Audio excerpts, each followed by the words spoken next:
Good morning, good afternoon, and good evening, ladies and gentlemen connecting with us from all over the world. My name is Kara, and it is with great pleasure that we welcome you all to episode 3 on Smart Sustainable City Architectures, Challenges, and Opportunities, which is jointly co-organized with 1M2M. This episode is part of ITU's webinar series on digital transformation for cities and communities. So many participants are connected today, and I look forward to your active participation during our discussions. So I also invite you all to quickly drop a message in the chat box icon seen at the bottom of your screens, stating your name and the country from which you are connecting from. So we have an excellent list of panelists for today's discussion, and we are also very privileged to have in our midst Dr. Bilal Jamusi. So without further delay, I would like to give the floor to Dr. Bilal Jamusi, Chief of the Study Groups Department of the Standardization Bureau of the ITU, to give us his opening remarks. Thank you very much, Kiara. Good morning, good afternoon, good evening to all colleagues, ladies and gentlemen. Thank you for joining us today. It is indeed my pleasure to welcome you to this episode number 3 of the ITU webinar series on digital transformation for cities and communities. Today's webinar is dedicated to the theme of smart city architectures, challenges and opportunities, and is jointly organized with 1M2M. Today's webinar is implementing 2 strategic priorities of the ITU standardization: knowledge sharing to foster the acquisition, awareness, sharing of knowledge, and how to standardize in ITUT, and cooperation with standardization bodies, extending and facilitating cooperation with international, regional, and national standard bodies. For years, we have worked to coordinate the deployment of international and of information and communication technologies and digital technologies in cities through standardization. Smart sustainable city architectures serve as the foundation for digital transformation. They consist of a set of digital platforms and systems to enable cities to leverage data insights to implement IoT solutions, improve management efficiency, improve accessibility of public service, and more. At the same time, we know that there's a lack of interoperability in the architectures, which remain to be one of the biggest challenges for smart sustainable city implementations. This directly impacts the digital platforms and systems' ability to exchange information, manage data, and scale up IoT solutions. International standards play a crucial role in solving this challenge and helping cities to fulfill the promise of digital transformation and smart sustainable cities. ITUT Study Group 20 on the Internet of Things and Smart Cities and Communities, which is the ITU lead study group on IoT and smart cities, has developed smart city standards that coordinate the deployment of smart sustainable city architectures. For example, ITU worked hand in hand with 1M2M to bring together the ITUT Y.4500 series of international standards to define the frameworks and protocols of interoperable IoT architectures. It's sort of a middle layer between the IoT device various connectivities and the applications and services on top. 1M2M is a membership, has many common members with the ITU, and its partner type 1 include some of the leading regional and national organizations from the United States, for example, ATIS and TIA, from Japan, Arab and TTC, from China, CCSA, Europe, ETSI, India, TSDSI, and Korea, TTA. So we're very pleased for this collaboration with 1M2M under Study Group 20. ITU technical standards are also helping to set the requirements of functional and reference architecture for smart sustainable cities. I'm very excited that today we will be learning more about the opportunities and challenges that smart sustainable city architectures are bringing. We will also discuss the role of standards in ensuring that the interoperability requirements of these architectures are met. I would like to thank in particular Mr. Enrico Scaroni, the chairman of the 1M2M Steering Committee, for co-organizing this webinar with the ITU, and everyone for joining us here today. I also sincerely thank Dr. He Shane for her outstanding role that she played in transposing the 1M2M release into ITUT recommendations, and also to Engineer Wakil from Nigeria, who has been our champion and leader of the work of ITUT Study Group 20 in Africa. I wish you all a productive and informative webinar, and thank you very much for your joining us today. Thank you. Thank you, Dr. Bilal. So today it's quite gloomy here in Geneva, so I hope that the weather where you are is much, much better. So before we delve into today's discussion, please take note of how the session will run. So all questions from the audience will be taken during the Q&A session after all presentations have been delivered. You can also submit the questions via the Q&A icon. Kindly note that the presentation and the recordings will be made available on the episode webpage. Kindly also note that you may also enable closed captioning. So now I would like to call on Ms. Cristina Buetti, Counselor of ITUT Study Group 20, to lead us through the session. Ms. Buetti, the floor is yours. Thank you, Chiara. Good morning and good afternoon and good evening, dear colleagues, wherever you're based. My name is Cristina Buetti, and I'm the Counselor of ITUT Study Group 20, Internet of Things and Smart Cities and Communities, and I also have the pleasure to serve as ITU focal point on smart sustainable cities. It will be my pleasure to be your moderator for this webinar. Today, we will look really at the challenges and opportunities of the smart sustainable city architectures. And I'm very excited that we will be joined by 3 distinguished experts who are specialized in this field, who will be sharing their insights with us. Towards the end, we will also have a question and answer section, and we will have a lot of information to cover today. So without further delay, please welcome our first speaker, Dr. Enrico Scaroni. Enrico is the chairman of the 1M2M Steering Committee, and he also serves as chairman of HCTC Smart 2M2M. He is the standardization manager in charge of the coordination for IoT M2M standardization in the team group. Enrico, the floor is yours. Thank you. Thank you very much. Let me try to share the presentation. In the meantime, I really give a warm good morning, good afternoon, good evening, depending where you are based. And I'm very happy of this invitation. I'd like to thank for this invitation, ITUT. And let's try to go directly into the presentation, which I think is probably the best thing we can do. I hope that will be not too much delay in the visualization. Anyhow, what I'm trying to drive you, it's in explaining a little bit the key of 1M2M, really the motivation for which has started some years ago, and what is the rationale before.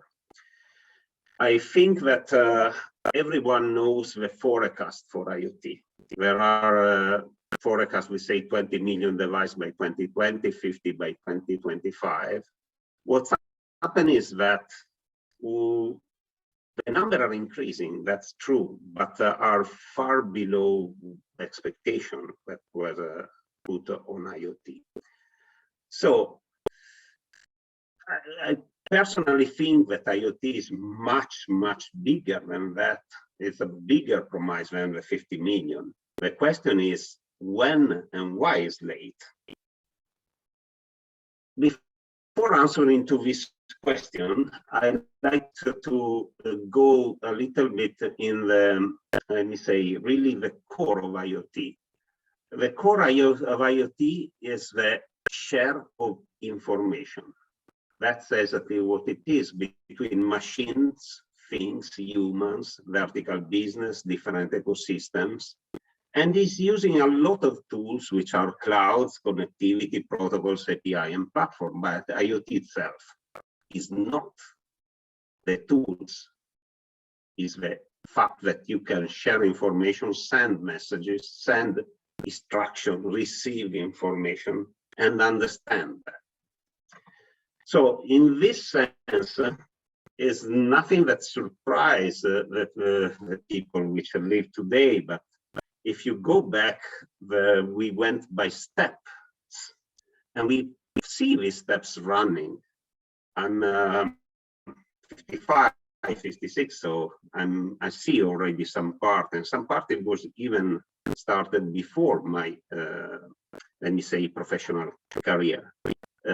We focalize a lot on sometimes on connectivity, but if you think just the connectivity was something that was available already in the 70s and the 80s in a lot of automation. Then we try, especially during the 90s, to start to standardize, define the management of this connectivity and the device and the application. A big steps happen a little bit later, maybe in the end of the 90s, but most in the 2000s, when we really improve the management of data with enabling really the services. So the data, sometimes said that is the gold of the let me say, the century. But I would like to go a little bit more than that, because in the last year, we realized that just knowing the data is not enough. Just sharing the data is not enough. We really have to understand the information carried by the data. There are no reason why I cannot understand, I can make a difference between the information on, off, one, zero, switch in, switch on, switch off of a light. It's still the same information, sometimes hidden in a different format. So I try now to give an answer to a question that I raised before. Why Internet of Things is delayed? Sorry, there is some automation that I was not expecting. Why it is indeed a delay? And the answer is that we had a lot of effort of integration of platform and the integration of protocols. And so we have a fragmentation of solutions. Sometimes we think to the big name, but if you look at the Internet of Things market, it's much bigger than that. A lot of companies have their own peculiar solution. They develop their own solution. And that's really the problem, fragmentation. There is too much fragmentation. And on top, there is a certain tendency to lock who is using the specific technology, a specific ecosystem. And this grabs a lot of resources to what is really IoT, which is the development of the new services, the integration of information. IoT is not using IP protocol simply. IP protocol is one of the tools. Internet is the tool, but IoT is really the sum of the services and information that you can exchange. So it's necessary, absolutely, if you want that this market develops further, we mitigate the fragmentation and we leverage on the diversity, because there are a lot of investment and there are a lot of reasons also to maintain a certain level of diversity. In this sense, I'm happy that this session is explicitly on smart cities, because smart cities is the perfect example. While in an industrial environment, I can still even think to build something which I would not call it IoT, which is the exchange of information within a coherent ecosystem. When you go to the smart cities, you have so many different vertical business to be integrated, so many things that you have to put together that likely you cannot do it so easily. It's a big effort of integration. of different technology. Now the focus is what the standards can do for that.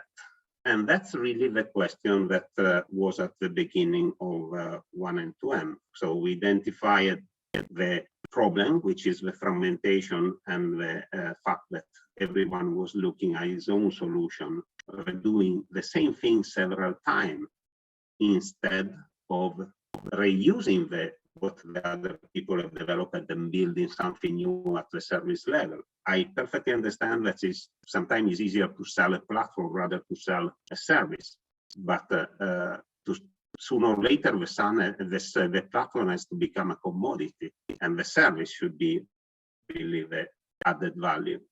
That's a little bit the base of the approach of 1 and 2M. Simplify the environment, deprecate the unnecessary deprecation, and preserve and leverage on the solution and the ecosystem by means of interworking, try to put together and amplify the existing ecosystem. That means de facto to support the developers community and arrive to a sort of unlocking from the technologies and try to put together the ecosystem. At the very end is reduce the platform integration cost and larger market, gather the ecosystem, and enable real competition on services, which is really the core. I hope that this drives you to a little bit the heart of 1 and 2M. Now I'm going to give you a little bit more information which are technical on 1 and 2M. At the very end, 1 and 2M is a sort of big integration framework, which is based on an intermediate layer, which is heavily based on IP technologies, internet technologies. Just to give you all the identifiers have the format of URI, are not formally URI or URL, but have this kind of formats, domains plus something. We make a heavily use of IP protocols, but even we are even able to use non-IP protocols sometimes. And we try to put that in a way that is in the middle between the network. So it's really knows which network you're using in order to optimize, but makes the application independent from the network that is below. And this try to serve a different kind of application. And in order to make it flexible in a multi-service environment, multi-vertical environment, what we have done is to build an architecture which is flexible. It can put some intelligence at the edge in the intermediate nodes, or if you want in the fog, or you can put intelligence in the cloud. And that's really give the flexibility to be multi-service. And that's really one of the key functionality of 1 and 2M. In more detail, it's composed by a distributed architecture with some level of edge nodes, which can be really device or can be edge gateway towards other technologies, some intermediate nodes, and some clouds nodes, which contains, let me say, the most heavy part of elaboration. And all is connected via some defined API, which are, by the way, very similar. So the API between the application and what is called the service layer, the CSC, is very similar to the API, which is between the different elements of the nodes of the service layer. And this gives a flexibility that we can let me say, allow 1 and 2M to be scalable to very tiny implementation on the device to some very huge and big implementation with hundreds of thousands and millions of devices connected to the same platform. Now, another important thing is that 1 and 2M as a principle of division between what are the API which are common to all the services and what is the semantic which is carried on top of this API. This is another very important element which allow 1 and 2M to be used with the different verticals. in this way, we can really work with multiple vertices and multiple technologies. And this is always based on some interworking at the edge. That's really one of the key elements. And the interworking is based using ontologies and divide. You can use one-to-one to share data. In this case, you can use your own stuff. You don't need to use really this kind of mapping. Or you can decide to use the indication of one-to-one while you are doing the different mappings. And this will allow you to exchange information with someone who use a different data model, a different informational model, a different format of the data. That's the power of one-to-one. You can use it simply on your let me say, technology, the one you prefer, and we manage the device will allow you to use the database. We provide you historization of data. There are a lot of functions. But if you do a step more and you follow what are the guidelines for the mapping of the data, you will really exchange information with a different kind of device, a different kind of element. This is very important for smart cities because usually you have, even in the same service, I have one example which has been done in the Greater London of controlling some traffic sensors. And the traffic sensor were including old traffic sensors several years ago, new traffic sensors, and even some traffic sensor which is one-to-one native. And you can put all these things together, and that's really the nice power of one-to-one. On the ontology, it's very important also to highlight side work which is performed by ETC on the which is called SAR, right? Which really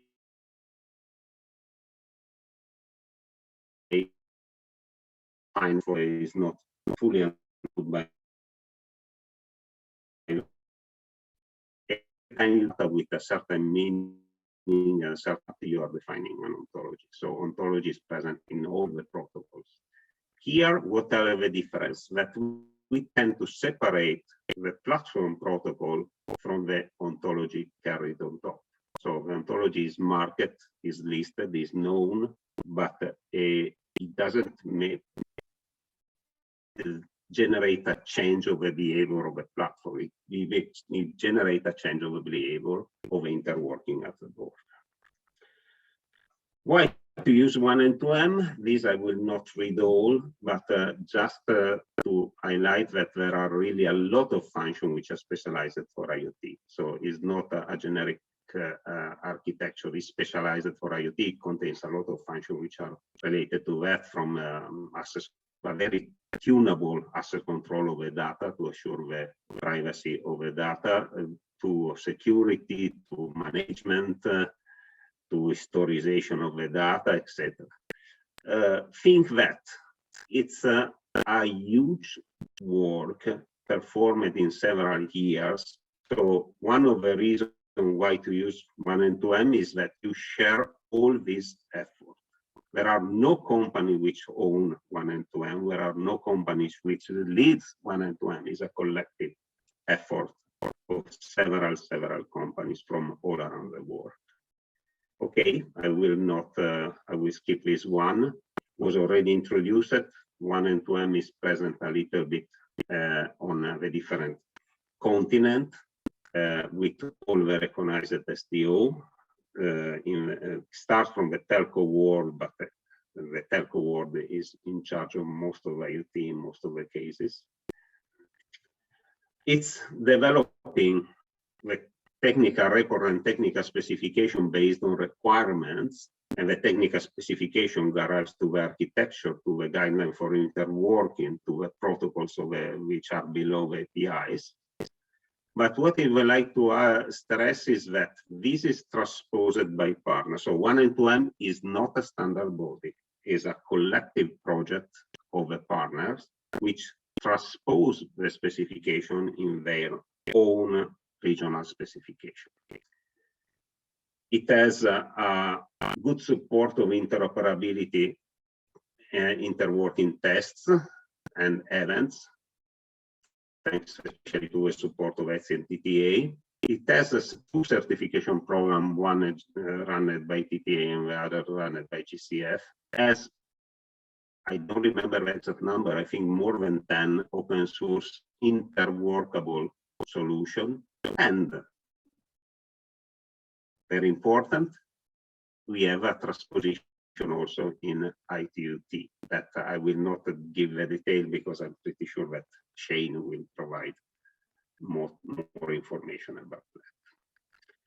Here, it's just for your information, the footprint of 1 and 2M start to become significant. Here you have the list of implementation that we were allowed by the people who implement that to share. There are these two slides. You see a little bit where 1 and 2M is present, and is present in Asia, US, Europe, and South America. And we know that there are some work ongoing also to carry in some African country. And it's just a subset. I know that there are more, but some of them I'm not allowed to share because are not publicly available. These one are information which are open to the public about the footprint of 1 and 2 and the products that you can find. Here you find some useful links about the 1 and 2M web pages, where you can find a lot of other information, the value proposition. I will suggest you, if you go in the different webinar, there are some webinars specifically on 1 and 2M and smart cities, which goes into the details of using 1 and 2M in the smart city and the benefit for the smart cities. And there are also recent webinar which has been recently issued, and there will be a white paper in a few days on explaining how 1 and 2M helps sustainability. If you think IoT at all is support sustainability, but the point is that in order to do it correctly, it needs to assure the interoperability between all the different technologies in order to reduce the complication, the consumption of power, but also the waste of technology which become obsolete but are still in the field, and we don't like to trigger the substitution if not needed. And that's one other reason why 1 and 2M is a interworking framework, integration framework first of all. Okay, this is all, and I'd like to thanks for the time that you have dedicated, and I will be available for the questions. Thank you. Thank you, Enrico. And I think that we can all appreciate the amazing work that has been carried out by 1 and 2M. And then, of course, in the ITU, we highly appreciate the collaboration that we have initiated a few years ago with 1 and 2M, and see how these two organizations are, really building synergies and helping as many cities as possible. So as I mentioned at the beginning, we are going to leave the question and answer session at the very end, so that we can now move on to our next speaker, Dr. Shane. Shane is a standardization professional specialist at Nokia.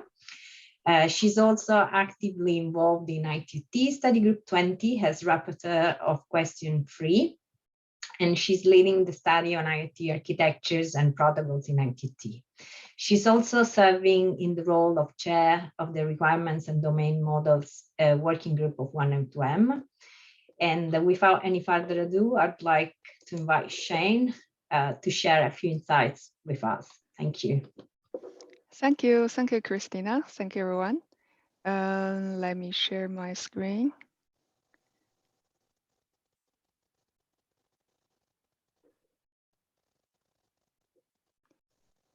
I hope you can see my screen well. Okay, firstly, thank you, everyone. It's a great opportunity to introduce our latest achievement regarding standardization progress for IoT and smart cities. Firstly, some very background information from IoT Study Group 20 in case some colleagues are not familiar with the role of Study Group 20. Study Group 20 is the leading study group in charge of IoT and smart city related topics. So under the umbrella of Study Group 20, we have 7 questions to address different aspects. And we have 4 regional groups and 1 JCA, IoT, and Smart City communities in charge of joint coordination. So as the rapporteur of question 3, I'd like to highlight a little bit the scope of main task of question 3. You can find the details information from the ITOT website. In question 3, in general, we're going to study an IoT functional architecture and the protocols, as well as management mechanisms and QoS, QE related aspects. So in general, we're going to develop recommendations, technical report, handbooks, guidelines on collecting industry and vertical requirements and developing frameworks and functional architectures based on those requirements, as well as identify performance requirements and mechanisms to achieve special QoS and QE. And also interworking or interoperability is a very important keywords in question 3's umbrella. So we're focusing on interfaces and defining interworking mechanism with existing systems. And Q3 also providing necessary collaboration to join activities within IoT and within ITU and between ITOT and other SDOs. So this is the introduction of question 3. And I like to share our main progress from last study period until this study period. So we have a set of published recommendations which can provide guidance for IoT and smart city services. For example, we have this framework for constrained device networking in IoT environment. Accordingly, we also have this framework for self-organization network in IoT environment. And we have published the reference architecture for IoT device capability exposure, as well as IoT network service capability exposure. We also provide recommendations to enable special verticals within the smart city umbrella, such as this functional architecture for UAV and UAV controller using IMT 2020 networks. Also a reference architecture to enable smart home and how to use artificial intelligence for smart sustainable cities. You can find details from ITOT website. Another major achievement that I like to share is the 1M2M transportation achievement. We have 17 approved recommendation come from 1M2M technical specifications. They are under Y.4500 series, including 1M2M functional architecture requirements, service layer protocol, a list of device management, and several protocol binding like a CoAP, HTTP, MQTT, webcast, WebSocket, and terminology and base ontology. So we also provide another 6 approved technical reports which provide informative content regarding 1M2M related architecture and the protocols. Here we can find some ideas about how to apply the 1M2M architecture within industry domain enablement. And you can find a list of use case collections, as well as several developer guidance from different aspects. So those are achievements from last study period and this one. And we like to share what are the ongoing work items from Q3 as well. So in Q3, right now we're working on, for example, how to apply common capabilities into IoT and smart city services, like AI-enabled device edge cloud collaborative services for IoT and smart cities. Also, how to apply decentralized network structures for IoT services. You can find examples about the smart hospital based on IoT, and you can also find protocols to support autonomic operations in IoT environment. We provide common functions and special functions to enable IoT and smart city related verticals. You can find, for example, smart construction sites. I will provide more details later by following slides, as well as e-health. I think during this pandemic situation, e-health and public health related issues are becoming more and more important to our daily life. And more, let's say, smart services more linked with our daily life. We also have study on smart door lock and smart power bank and smart sharing bike bicycles. And we have transportation from TM forum, which are under Q3 as well. So one is IoT device management API. Another one is IoT service management API. So they are ongoing work items in Q3 as well. The ongoing work items, I would say mainly we are suggesting colleagues to take this IoT reference model, which being well defined in ITUT Y.4000. So in this existing standards, which is about overview of IoT, it provides 4 layers regarding the end-to-end service for IoT environment. Device layer, network layer, service support and application support layer, as well as application layer. It also provides 2 end-to-end management capabilities. One is management capabilities, another one is security capabilities. So the current study in question 3, we are trying to define function entities, capabilities within service support, application support layer, as well as application layer. And we're trying to refer the existing standards according to align with other SDO's work as well in network layer. Later, I can show you with some examples.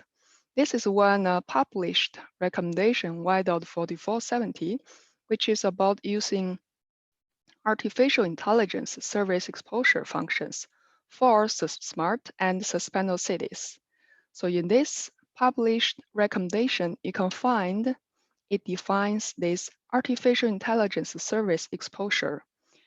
Within this function entity, it defines several functions, such as resource management, task management, AI models, AI model management, policy management. It also provides reference point with left hand, for example, external AI services, and the right hand, smart city services.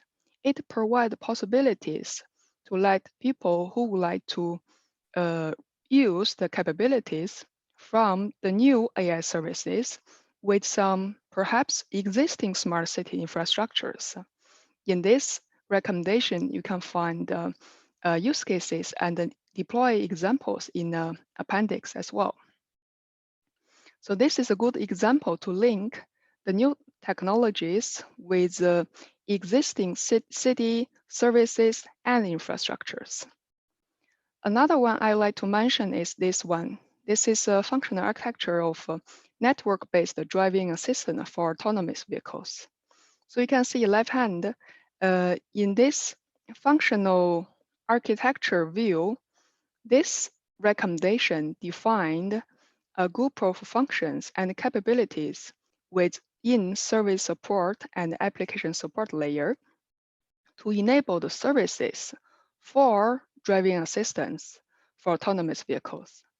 Here you can see it includes static and dynamic data management, roadside data processing, as well as a little bit high level data fusion, inter-vehicle coordination, and vehicle and roadside coordination, high definition map as well. So you can find a list of use cases in this recommendation. Here I just list the one example here. It indicates how to use this functional architecture enhancement to enable the link between infrastructure, roadside unit, edge server, driver to receive or to achieve the services provided by cloud server, such as high definition map, in order to have real-time and optimized navigation services. This is a good example to show the link between network capabilities and transportation services, especially how to link the vehicle with cloud platform with other verticals or systems. This is about the, let's say, intelligence transportation systems. And here is one new work item, which is ongoing in question 3 about smart construction site services. Construction site is important for building and maintain cities. How to optimize the process for construction process. That is the challenge for us to study. So in this study, for the moment, we define these 6 different management entities at the service support layer, including label management, machinery management, material, environment management. Here, sustainability it's a very important keyword for this study item, and emergency management and processing monitoring. Through communication network, the platform can link data through different sites and providing the connections between devices into monitoring center, video surveillance, as well as this image recognition. This is special functions or services defined from industrial needs. So this is one good example to show how ICT technologies can improve the existing system and services for improving building and maintain cities. And this is another example, probably it's linked with this pandemic situation. Because during this 1.5 years, I guess we're more and more realize that remote services and data sharing, open data for public health, it's quite relevant with everybody's daily life, and it's very important. So this study is trying to define several functions for this smart service for public health emergencies. It defines a data collector from all kinds of data collection zones, like school, airport, factories, office, and through different management capabilities, provide exposure to different scenarios, like a hospital, traffic, or government, perhaps. So this study provides the possibilities to link the data flow through different silos and in order to provide the possibilities for cross-application or cross-domain sharing. This is about the e-health. And with the example we just introduced, that the key topics in Q3 mainly were focusing on architecture, protocol, management, connectivities, but we're not limited to common features. Common features, I mean like device management, service management, and edge computing. Those we consider common features can be applied to multiple verticals. We also address special verticals or selected verticals, such as smart education. Later, my colleague Jiayu will introduce more details about this work item. Yes, like smart education, smart construction site, automotive, those verticals also can provide unique requirements to smart city umbrella. Those are the key focus in question 3.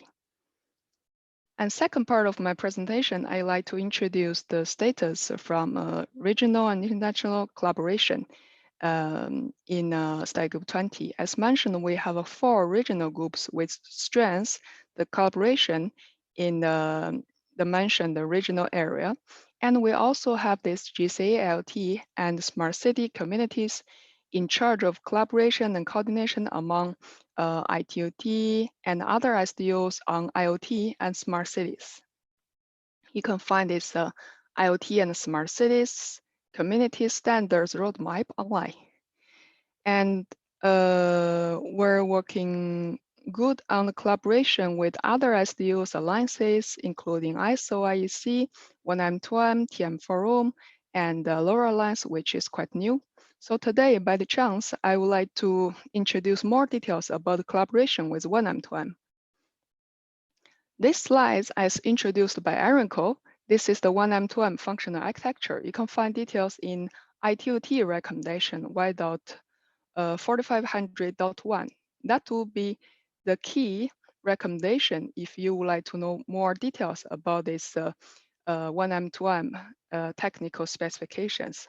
Here, I will skip the details because Enrico already introduced the A to Z. Excellent. So the one thing I like to share is actually 1M2M is going to define this service layer with the CSE, common service entities, and between application layer and network layer, which is quite aligned with IoT reference model I just introduced. The key points is in this server layer, what are the key service functions or common functions to enable IoT and smart cities? I think that is the main task for 1M2M and for study group 20, Q3. And this is about functional architecture. And then if you would like to know more details from deployment perspective, I would highly recommend you to look this technical report about the 1M2M industrial domain enablement. And you can imagine in industry domain, we have many application or services need to be deployed from manufacturing perspective, but there are also other, let's say, verticals, but quite linked with manufacturing, perhaps logistic, perhaps the warehouse management and retail. And the important thing is how to share the data among these verticals, how to guarantee the data being shared and being updated efficiently. That will be the challenge for industry domain enablement. And perhaps the 1M2M functional architecture can give a solution. And in this DR, it provides a use case study like data collection among factories. It also provides inner working view, such as how to link 1M2M system with this infrastructure domain to existing industrial system like OPCUA, which is well applied in industrial domain. So this is one example about how to link standard specifications with the real deployment case. And another example I would like to highlight is exactly about smart cities. So this is a 1M2M based smart city deployment example in Busan, Korea. In their open smart city platform that 1M2M standardized the common platform is being applied, it gives a solution to link that this smart city platform with different smart applications which can provide data to citizens, and it also provides a link with all kinds of field network, such as in IoT service domain, 1M2M service domain, as well as other systems. It also provides the interface to domestic connectivity about the city, platform, open services, as well as governance services. You can find more details from 1M2M website as well as from the SKT. So This would be the last slide of my presentation. The view I'd like to share is as ITOT is playing very important role to coordinate and to align with the industry standards that can bring benefit to both organizations and the members from both sides.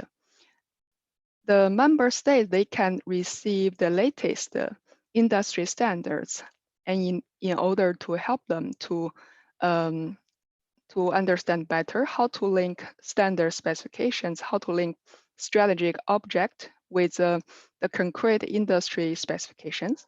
At the same time, the industry members also can obtain benefit from this collaboration in order to understand the needs and the requirements from member states. So with the introduction of the current progress, we have the 17 published recommendations based on 1M, 2M, TS, and 6 technical reports. It's already a very good result to show the achievement of this international collaboration. And we look forward for next step collaboration. Thank you, everyone. This is my presentation. Thank you, Shane. Thank you very much, actually, for helping us to understand the excellent work carried out by Question Free under your leadership. It must be acknowledged that Question Free is without any doubt one of the most active questions, and has worked a lot also to strengthen and partnerships with other entities like 1 and 2M, and I think this webinar is definitely an example of the joint activities that we are carrying out. So that's brilliant. And now I think that we will be all interested to learn a bit more in detail what it is actually happening in Question Free. So I'd like to introduce our next speaker, Ms. JV. She's the Question Free Associate Rapporteur of ITT Study Group 20. But she's also an editor of many standards ongoing in ITT. She has worked for China Telecommunication Corporations for more than 10 years, and she's now currently working for ISA Internet of Things Technology Corporation, which was established by China Telecom. So without any further ado, I'd like actually to ask JUB to share with us her presentation. Thank you. Thank you, Christina, and thanks for having me here. Let me share my screen.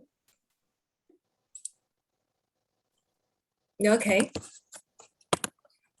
So when talking about smart sustainable city, we know that it is a broad and comprehensive concept. It involves a variety of technologies and covers a huge spectrum of vertical industries. Today, I will bring an introduction of 2 ongoing work items in Question 3 ST20 and hope that it can give us some inspiration of how IoT can enable smart sustainable cities from industry perspective. So Shane has mentioned these 2 work items in Question 3. Here, I will give us some more details. And these 2 work items specify the requirements and proposed a functional or reference architecture of smart construction site and smart education. It is noticed that different cities may have different requirements and meet different circumstances in these industries, but some of the challenges and opportunities are common. So here it will give us some ideas of the main concept, architecture, and use cases to show what could be and has been done in these industries. Let's first take a look at the project, Requirements and Functional Architecture for Smart Construction Site Services. In the construction industry, some of the challenges are similar, such as low efficiency and high cost of construction site management, high work intensity and safety risk for builders, air and noise pollution on construction site, etc.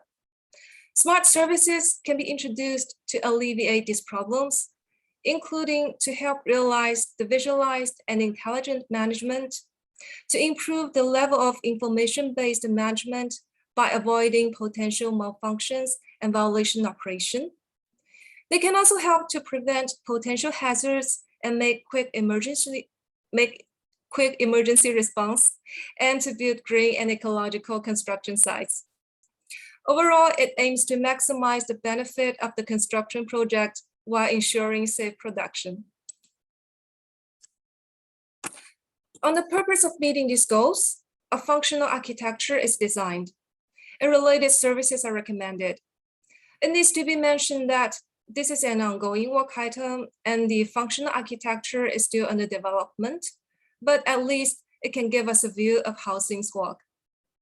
As shown in the figure, on the smart construction site device layer, different kinds of smart connected devices are installed on the construction site, such as access control devices, status monitoring devices, video surveillance devices, and image recognition devices. They generate related data and transmitted it to the service platform. The platform aggregates and analyzes this data and provides services such as labor management, machinery management, material management, etc.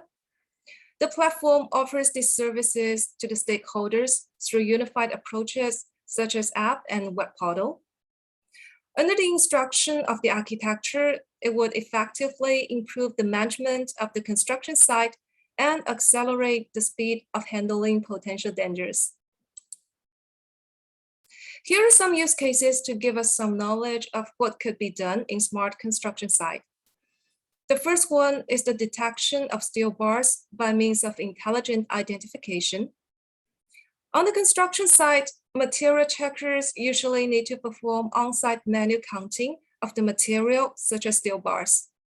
This process is inefficient and usually takes hours to complete the inventory. In response to solving the issue, intelligent identification can be adopted.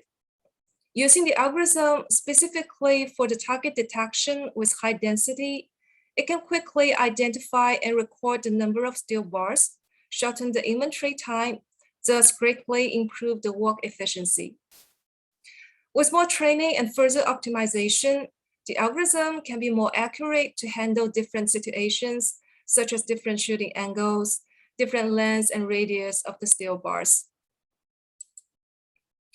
The second use case is monitoring of builder's lift.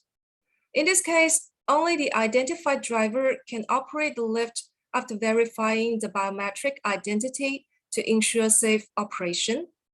Besides, sensors for weight, height, and speed are added to the lift so that the operation parameters can be automatically reported to the service platform for monitoring purpose.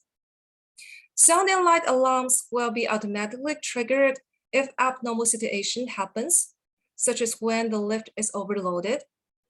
It will also trigger automatic control dealing with dangerous behaviors and limit the upward and downward movement of the lift. Safe production is a crucial part throughout the construction process.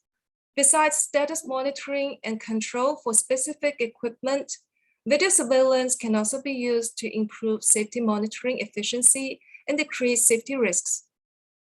On construction site, surveillance cameras can be installed on different places, such as construction lifts and tower cranes, to eliminate the blind zones, so that it can get a whole picture of the construction site and conducts a real-time and multi-angle surveillance of the construction process. By means of video surveillance, it supports to monitor the safety of construction workers, on-site equipment, as well as construction material. It also supports to analyze the collected images and video for safety purpose and provide alarm capabilities if safety risk is detected. Above are just a few examples of what smart services can offer for construction site management. With IoT and other advanced technologies, it will accelerate the informatization process of construction site and strengthen the digitalization of construction management. The next work item is requirements and reference architecture of smart education. In the education industry, digitalization of learning materials and online education is now emerging all over the world, but many problems still need to be solved. For instance, in most cases, the industry is still teacher-centered and book-centered, which leads to a situation that students only engage in passive learning and receiving one-size-fits-all teaching mode with little or no feedback. With the usage of Internet of Things and other ICTs, different kinds of teaching and learning environment can be provided with connective and interactive equipment. Student-centered education mode can be provided with applications of interactive classroom and online learning based on the analysis of students' learning needs and learning habits. Besides, smart education services can also improve campus management and public education management. A reference architecture model for smart education is proposed to enable the services as mentioned. The device layer supports various capabilities to acquire sensing data and field control. For instance, IoT sensing capability provides the ability of intelligent perception of education environment and other aspects of educational infrastructure. It supports the sensing of environment, such as illumination intensity, carbon dioxide content, as well as the behavior data of teachers and students, both in classroom and online. And it supports to control related curators according to the command from the platform by means of IoT device control capabilities. Communication network supports both wired and wireless network capabilities. In Smart Education Cloud Platform, several services and related supportive functions are provided. For example, ICMTAL service refers to interactive classroom teaching and learning management. Teachers can analyze students' learning behavior and provide remote guidance through multimedia equipment in the classroom. Online teaching and learning service includes lesson producing and online learning management, which supports students to watch live broadcast or on-demand broadcast after class anywhere, anytime. Campus management and services provides campus safety management, basic educational information management, and other management and services by integrating external systems and local services based on unified interfaces. Public education services provide services such as teaching resource management, online space management, and education quality management. Based on big data, artificial intelligence, and other technologies, the analysis of students' learning behavior and teachers' teaching behavior can be carried out to provide scientific evaluation for the improvement of educational environment and teaching methods. Here are some use cases to give us further understanding of smart education. The e-backpack supported smart education aims to improve the interactions and personalized learning. It is an electronic terminal, usually in the form of a tablet. 3 key features are offered in this service. Interactive classroom learning enables teachers to design and carry out interactive activities such as Q&As and surveys. Answers and opinions from all students can be aggregated and presented. Meanwhile, students can use e-backpacks to produce and share their works with both the teacher and peers. This will effectively give students a sense of involvement. On the other hand, e-backpacks can record behavior data that forms a source of assessment and help teachers better understand the dynamics in their classes. Besides learning with teachers, students can also study by themselves. The highlights of the personalized learning function is that e-backpacks can access previous learning data of the students, analyze their learning profile, evaluate their current level, and recommend them with the most appropriate learning resources. Furthermore, students' personal learning experience may also be logged to enable further teaching assistance. Moreover, it also enables learning assessment on different levels. On the individual level, it can collect data such as response time and learning sequences of students. On the classroom level, it helps teachers to capture students' learning performance. On the school and administrative level, it helps to improve decision-making on the efficient management of educational resources in school. Smart education not only provides high quality of education-related facilities, but also ensuring safety and health for both students and staff in school. Air pollution, for instance, has raised big concerns, and efforts are made to improve the situation in almost every industry. Moreover, factors of air quality, such as indoor oxygen content, also affect students' study efficiency.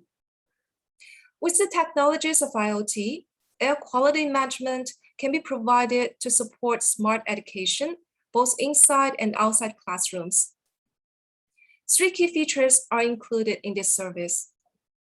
The main purpose of outdoor air quality management is to monitor the air quality in real time and arrange outdoor events according to the analysis results.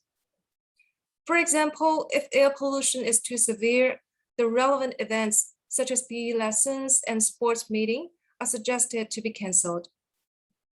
Indoor air quality management focuses on monitoring indoor air quality, such as the density of carbon dioxide in the classroom. If the density is above the threshold, the platform will inform the fresh air system to work, which can enhance the concentration of students, thus improve their study efficiency. Besides, the data supports to be visualized so that it can provide a whole picture of the air quality in school and to help decision-making. This is the last use case I'd like to share today. Currently, people throughout the world are all suffering from COVID-19. School is a place with highly concentrated population density, and teachers and students are susceptible to respiratory infections. This is a use case that has been implemented in many places, especially in schools. Here, smart devices provide functions such as body temperature detection, and the temperature can be shown on the screen immediately. Alarm warning will take place if the temperature is abnormal. It supports to report the health statistics data to the cloud platform so that the school can monitor the situation in real time and have a quick response to the emergency situation. Besides, smart devices can also provide automatic sensing disinfectant spray on hand, which both saves time and reduces the cost of operation in an environmentally friendly way. A screen is also available as electronic classboard, which shows the information such as weather forecast, emergency notification, class photo album, timetable, etc.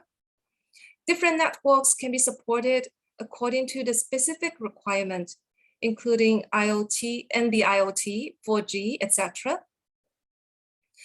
This use case gives us some ideas of how IoT technologies can help conquer the pandemics in a safe, convenient, efficient, and environmental protection way.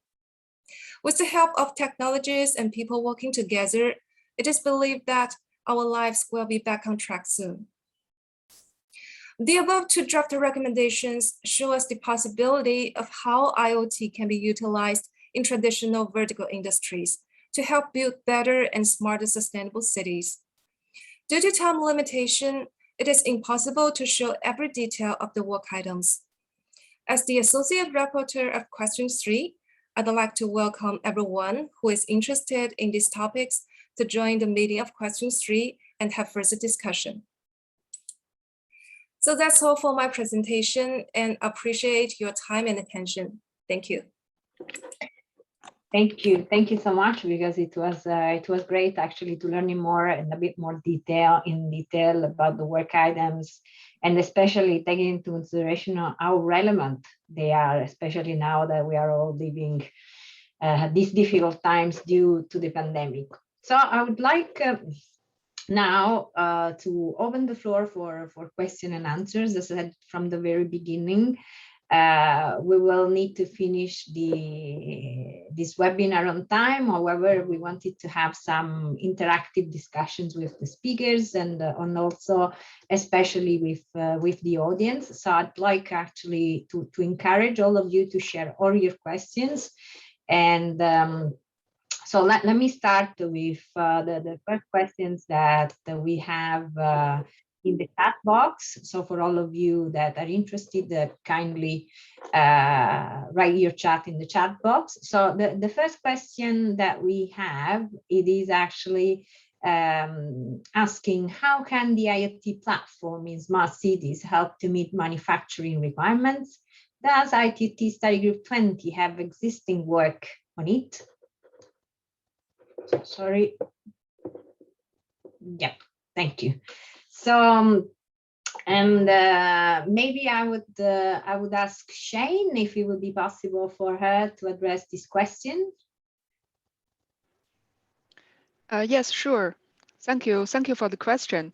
From our study, indeed, there are some existing standards. Perhaps can answer your question. First one I'd like to mention is, as in my presentation, there's one technical report, which is called the 1M2M Industrial Domain Enablement.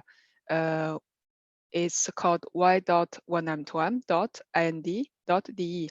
This technical report can provide you some basic ideas how to link IoT platform, which align with 1M2M standards with industry domain enablement.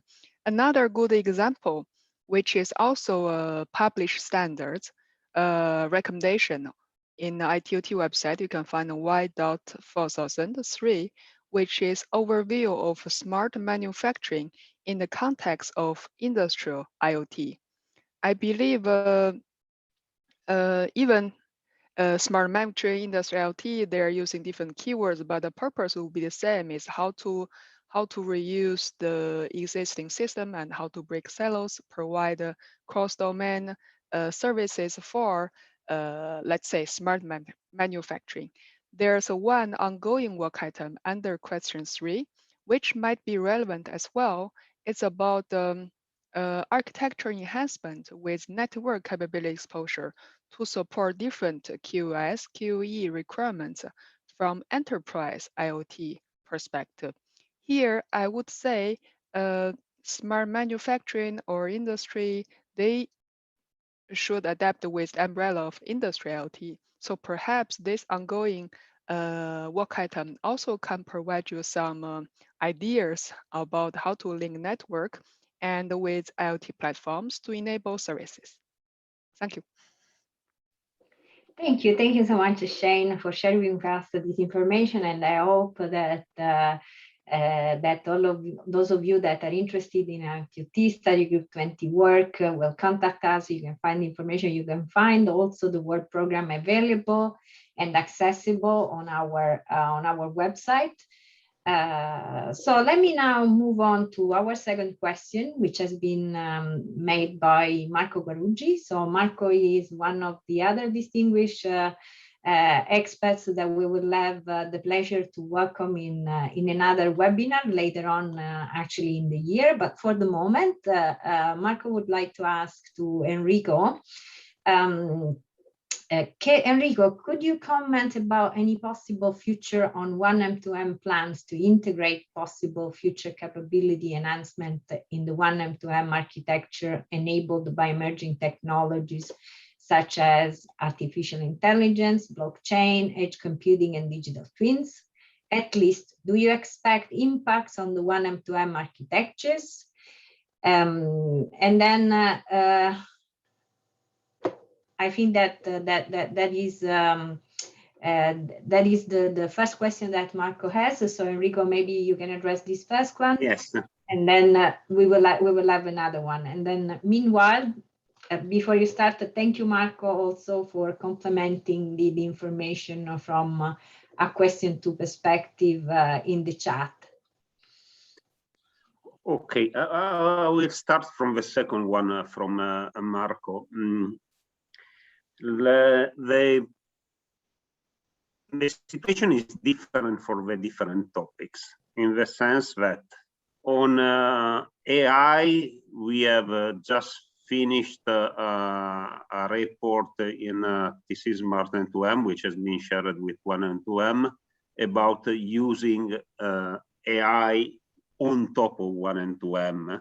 So we try to reuse the current tools available, the current, let me say, standardize is not the right word, but what the technology is offering and is becoming more commonly used to perform AI functionalities. And that was one step. The next step on the AI is trying to understand if we can embed some enablers in 1N2M directly. The border is let me say, not easy to be understood, in the sense that when we are talking with AI, there are a lot of technologies available, which in most of the cases is not appropriate to embed in an IoT platform, but can be run on top of a platform. Some of this function, as soon as become more used and more, let me say, they start to have some pattern of use, they can be moved to the platform. Now we are in this part of analysis. Now, next question, blockchain.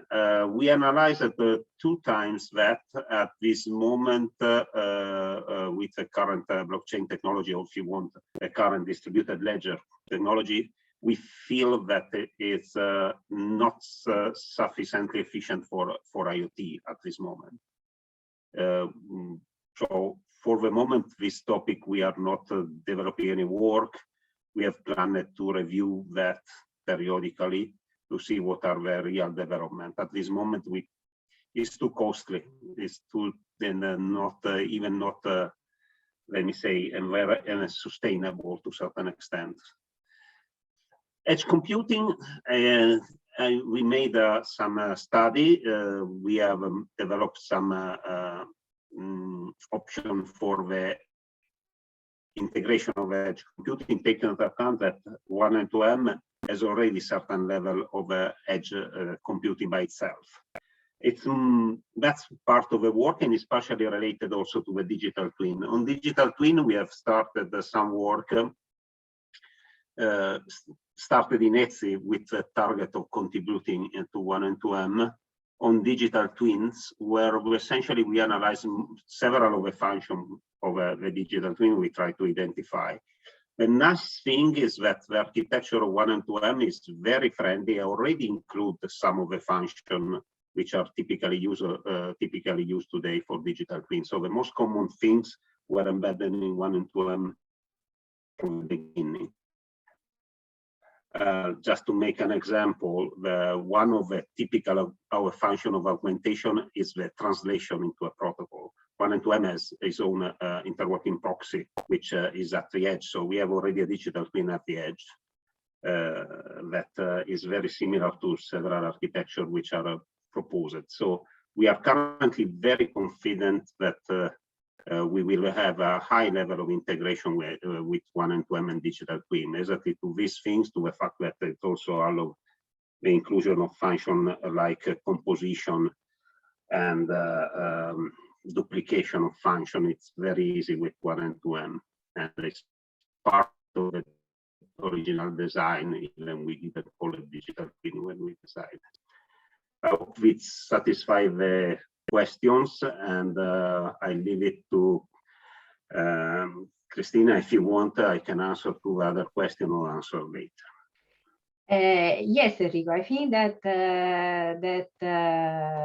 that Marco wrote in the chat that your question has been responded in a very detailed and clear manner. So thank you for that.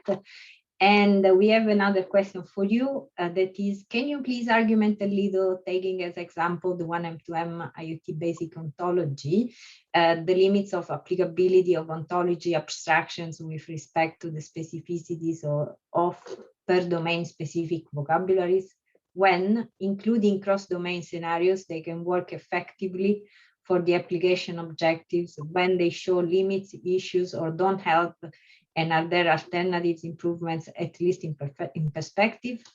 That is what Marco is asking. Thank you. Okay, I will try first of all to clarify one point. SAREF itself is not an additional ontology, is a compendium of existing ontology looking at the commonalities. So it's more a, let me say, it looks like we are defining an ontology, but de facto we are extracting for several ontologies the commonalities. It has de facto three levels of work. First of all, three levels of ontology. The first one, which is very specific to a specific technology. The second one, which is per sector, and the third one is the common part. So what essentially we try to achieve is the fact that there are get a dishwasher of a brand X. I don't want to mention a brand. Program 5 of the dishwasher is only known to the manufacturer X and can be only piloted by a controller from that manufacturer. But when we go to some elements which are typical of a dishwasher, for example, the level of a cleaning liquid or other aspects which are typical of dishwasher, that's common to the sector.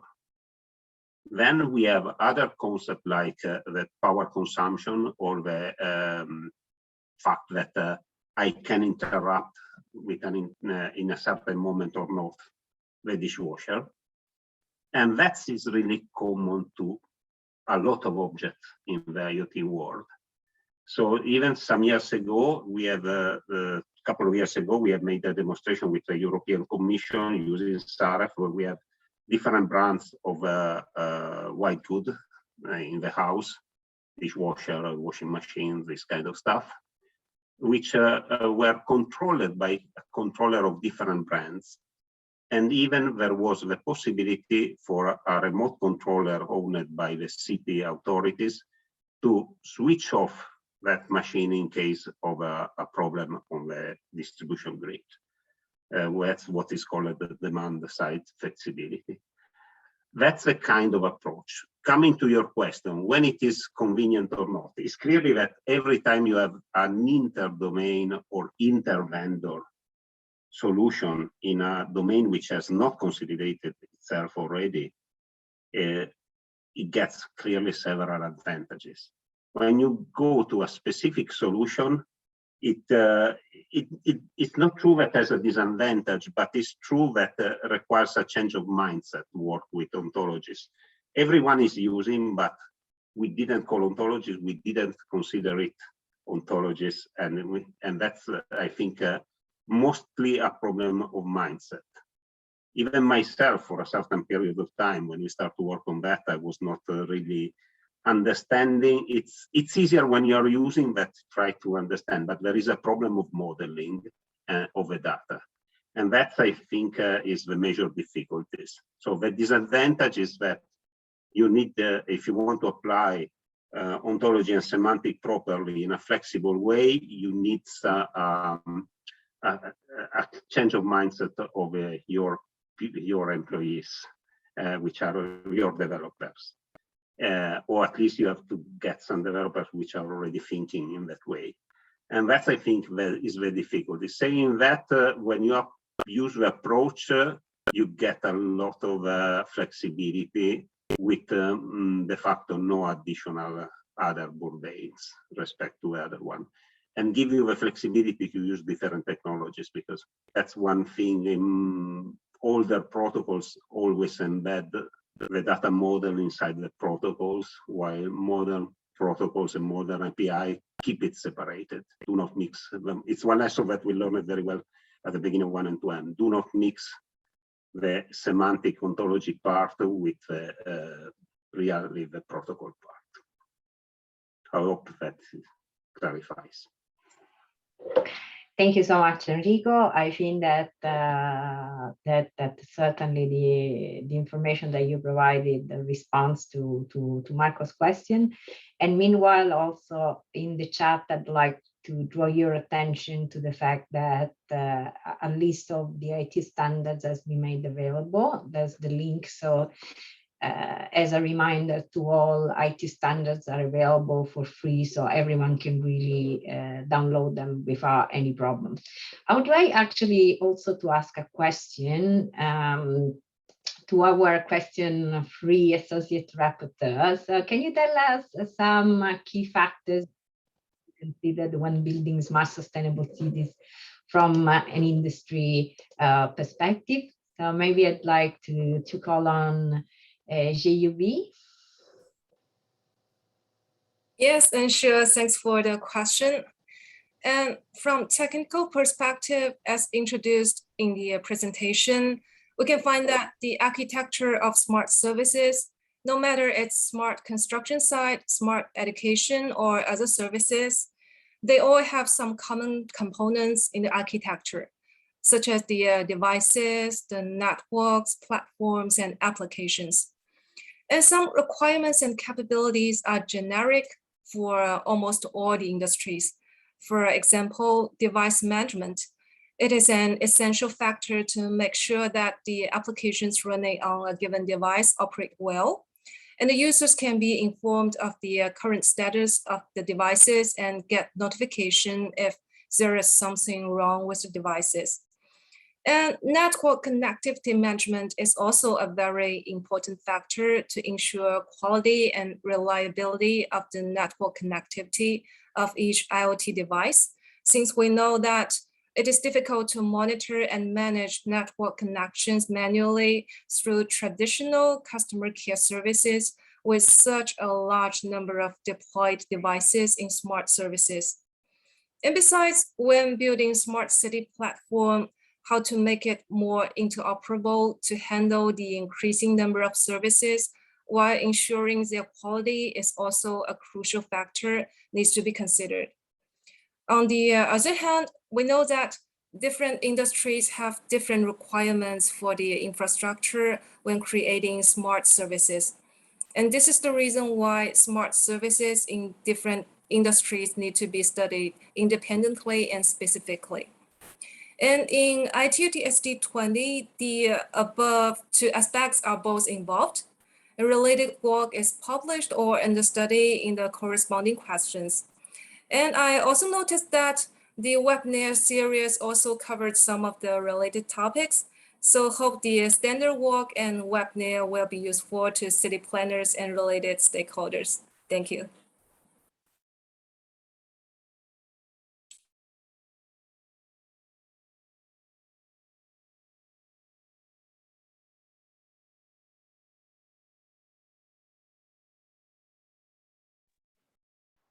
Christina, I think you are on mute. Oh, sorry. Here we go. That's one of the things that happen many times, especially during Zoom webinars, just forgetting actually to unmute. So I was saying, thank you so much, JV, for providing this additional information, which is definitely very useful and actually allow us to understand a bit more what it is being done, especially in question 3. And I see that there are no other questions in the chat box. So I'd like to take a moment to thank really all the few speakers that have really shared with us their insights, their, the information, the activities carried out in 1M2M, the activities that we are carrying out together between 1M2M and ITU, and seeing how this really collaboration is so beneficial for both parties. And I'd like also to thank all the participants for really, asking questions and participating actively also in the chat. And with that, I would like also to take the opportunity to thank the ITU team that is really helping a lot. So our Master of Ceremony, Chiara, and then Maitli, Gifty, Ekaterina, Gent, and all the colleagues. And with that, I'll now give the floor actually to the Vice Chairman of Study Group 20, Engineer Babu Wahil. Thank you. Okay. Thank you very much. Thank you very much, Christiana. Thank you very much, everyone. On behalf of the chairman of ITUT Study Group 20, Mr. Nasir Al-Marzuki, and the entire management of ITUT Study Group 20, I would like to start by thanking Christina for the excellent moderation, and also like to say a very big thank you to our speakers for sharing their wealth of experience and valuable insight in today's topics. As our webinar today coming to a close, allow me also to thank M2M and the ITU for co-organizing this webinar.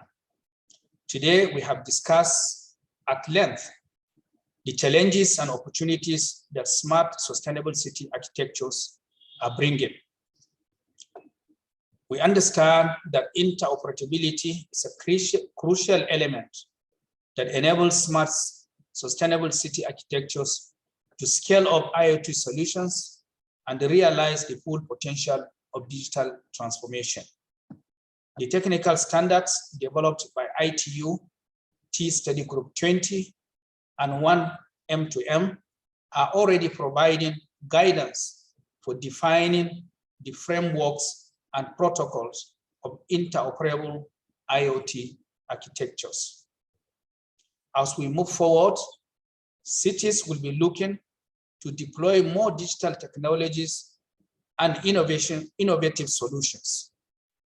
As the vice chairman of ITU Study Group 20, I can certainly state that ITU is committed to supporting all cities and city stakeholders to create a vibrant IoT ecosystem and accelerate progress towards important global targets, such as the Sustainable Development Goals. Once again, I want to thank everyone for taking time to join us today. I hope that you found the webinar very useful. I want to encourage you to join us in the rest of the ITU webinar series on digital transformation for cities and communities, and share your views and opinions with us. If you have any question or feedback regarding the webinar or the work of ITU on smart, sustainable cities, please feel free to reach out to the ITU. Please also be informed that the highlights of this webinar, including key recommendations along with all presentations delivered, will be made available on the ITU website, where you can also find the contact information. With that, once again, I'd like to say again, very big thank you to Dr. Bilal for giving the opening remarks, and for all our presenters and the ITU team for these excellent organizations and for your participation. I wish you all a wonderful rest of your day. Thank you very much.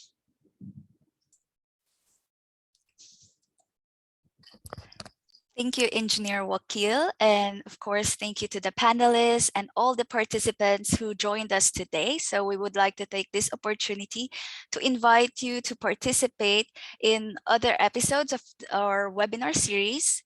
So the next episode is will take place on the 20th of September. And also we have shared the link to the list of episodes in the chat box icon. We have also this, we would like also to inform you that we have the same registration link for all the episodes, so you can use the same connection details. So all you have to do is save the date of the episodes that you are interested in. So once again, thank you and have a nice day.